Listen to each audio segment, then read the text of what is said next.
गणपति पापा मोरिया गणपति पापा मोरिया गणपति पापा मोरिया சரி விநாயகர் சதுர்த்தி வந்துருச்சு. இந்த பையன் விநாயகரை பற்றி ஏதோ சொல்ல போகிறான் அப்படின்னு நீங்கள் நினச்சிட்ருக்கீங்க. அதாங்க இல்லை.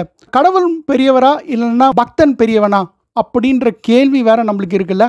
அதை பற்றி இதை சொல்ல போகிறானா, என்னத்தை பற்றி இவன் சொல்ல போகிறான் அப்படின்னு குழப்பமாக இருக்காங்க.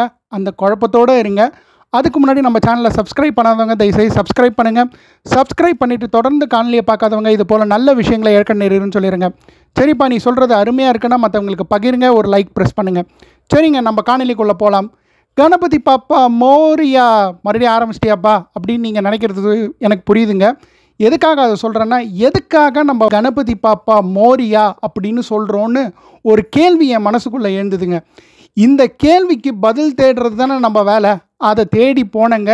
எனக்கும் சில பதில்கள் கிடச்சிது. அதை உங்களுக்கு கூட பகிர போகிறேங்க. அது மட்டும் இல்லைங்க, நம்ம ஒரு கேள்வி காணொலி ஆரம்பிக்கும் போது கேட்டிருந்தோம், கடவுள் முக்கியமா இல்லைன்னா பக்தர் முக்கியமா அப்படின்னு சொல்லி கேட்டிருந்தோம்ல. அந்த கேள்விக்கும் இந்த கணபதி பாப்பா மோரியாவுக்கும் ஒரு சம்மந்தம் இருக்குங்க. அதை கடைசியாக காணொலியில் சொல்கிறேங்க, முழுசாக கேளுங்க. அப்போ தான் உங்களுக்கு அதோட அர்த்தம் புரியும்.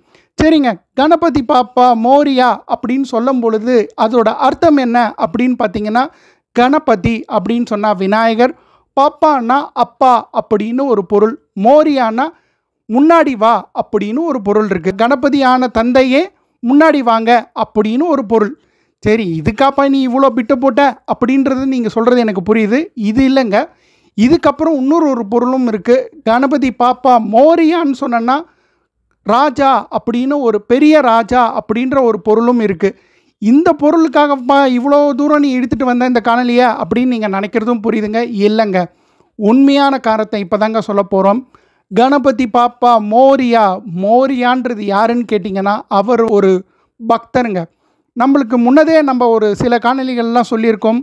நம்ம இந்து மதம் ஒரு மதத்தினால உருவானதில்லை, பல மதத்தினால இந்த இந்து மதம் உருவானது. அதில் சைவம், வைணவம், அதே மாதிரியா கணபதியை முக்கியத்துவமாக கொண்டாடப்படுகிற கானாதிபத்தியமும் இந்த இந்து மதத்தில் இருக்குங்க. இந்த இந்து மதத்தில் அது மட்டும் இல்லைங்க, இங்கே கடவுளோட பக்தரை கொண்டாடுறது தான் முக்கியத்துவமாக பார்க்கப்படுதுங்க. கடவுளுக்கே சக்தி பக்தர் மூலமாக தான் கிடைக்கிது அப்படின்றது தான் இந்த கணபதி பாப்பா மோரியா நம்மளுக்கு உணர்த்துதுங்க. என்னப்பா இந்த மோரியா பற்றி ஏதாவது சொல்லுப்பா அப்படின்றீங்களா? மோரியா வேறு யாரும் இல்லைங்க, கணபதியோடைய பக்தருங்க. ஏன்னா இவரோட வாழ்க்கையில் என்ன நடக்குதுன்னு பார்த்தீங்கன்னா, இவர் பூனேலேருந்து ஒரு 50 தொலைவில் இருக்கிற ஒரு கிராமத்தில் பிறக்கிறார். அங்கே மார்கன் அப்படின்னு சொல்லி ஒரு இடம், அங்கே விநாயகர் ஆலயம் இருக்குது. அந்த ஊரில் பிறக்கிறார். அந்த ஊரில் பிறக்கும் பொழுது என்ன ஆகுதுன்னா, பிறந்து கொஞ்ச நாளில் அவருக்கு ஏதோ உடம்பு சரியில்லாமல் போயிடுது. இவருடைய குடும்ப பேர் பார்த்திங்கன்னா சாலி கிராமம் தான் இருக்குது.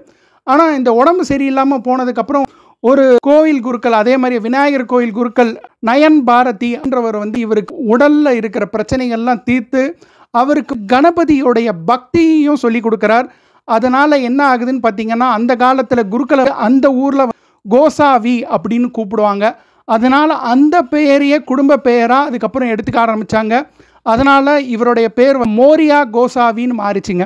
இந்த இடத்துல மட்டும் விநாயகர் லீலை புரியல. அதுக்கப்புறம் இவர் வாழ்க்கையில் நிறைய லீலைகள் புரிஞ்சிருக்காருங்க.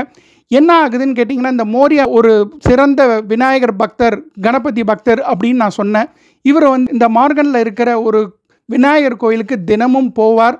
இந்த தினமும் போய் பார்க்கும்பொழுது ஒரு நாள் அங்கே இருக்கிற குருக்கள் இவரை கொஞ்சம் அவமானமாக நடத்திடுறார். அதனால் இவர் என்ன பண்ணுறான்னு சொன்னோன்னா, கோவிலுக்குள்ளே போகாமல் தினமும் அந்த கோயிலுக்கு வெளியில் இருக்க மரத்துக்கடியில் அவர் எடுத்துகிட்டு வர நிவேத்தியத்தை வைக்கிறார். இந்த நிவேத்தியத்தை தினமும் விநாயகரே சாப்பிட்டதா சொல்லப்படுதுங்க. இவர் என்ன பண்ணுறாருன்னா, இந்த மார்கன்ற ஊர்லேருந்து சிஞ்ச்வாடா அப்படின்ற இன்னொரு ஊருக்கு பெயர்றார். அந்த கிட்டத்தட்ட அது 50 கிலோமீட்டர் தினமும் நடந்து போக முடியல. அதனால் என்ன பண்ணுறான்னு கேட்டிங்கன்னா, நாளடைவில் அவர் இந்த விநாயகர் கோவிலுக்கு வர்றதே இல்லை.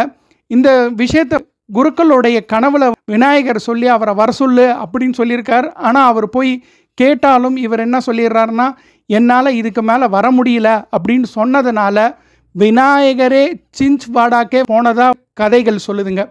இந்த சிஞ்ச்வாடாவில் இவர் ஒரு ஆலயம் கட்டணும்னு ஆசைப்படுறார். அப்போ விநாயகர் ஒரு நதிக்கரை ஓரத்தில் குளின்னு அசிரீரி வாக்கா சொல்கிறார். அங்கே போய் குளிக்கும் பொழுது இவருக்கு ஒரு விநாயகர் கிடைக்குது. அந்த விநாயகரை சின்ச்வாடாவில் பிரதிஷ்டை பண்ணி இவர் வழிபாடு பண்ணுறார். இது மட்டும் இல்லைங்க, இந்த மோரியான்ற பக்தர் பல அதிசயங்களை செஞ்சிருக்கார். கண்ணு தெரியாத ஒரு குழந்தைக்கு கண் பார்வை கொடுத்தார். இவர் சிவாஜி காலகட்டத்தில் வாழ்ந்ததாக சில பேர் சொல்கிறாங்க. அப்போ பல அதிசயங்களை புரிஞ்சு, இந்த அதிசயங்கள் புரிஞ்சதுனால இவரை தேடி பல பேர் வந்ததுனால இவர் வாழ்க்கையை காட்டு பக்கமாக அமைச்சுக்கிட்டதாக சொல்கிறாங்க.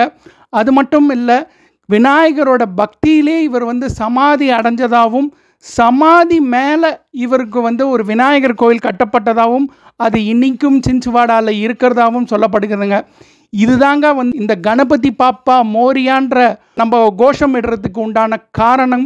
இந்த காரணம் புரிஞ்சுக்கிட்டு நம்ம என்ன தெரிஞ்சுக்கணும்னு சொன்னோன்னா, நம்ம கடவுளை மட்டும் தெரிஞ்சுக்கணும்னு அவசியம் இல்லை, அவங்களுடைய பக்தரை பற்றி பெரிய அளவுக்கு தெரிஞ்சுக்கிட்டோன்னா அந்த பக்தி எந்த அளவுக்கு கடவுளையும் காப்பாற்றுது, அந்த பக்தனையும் காப்பாற்றுதுன்னு புரிஞ்சுக்கிட்டு இந்த விநாயகர் சதுர்த்தியில் நம்ம பக்தனையும் தெரிஞ்சுக்கிட்டோம், பக்தியும் தெரிஞ்சுக்கிட்டோம், கடவுளையும் புரிஞ்சுக்கிட்டோம்னு சொல்லி இந்த காணொலியை முடிக்கிறேங்க. நன்றி, வணக்கம்.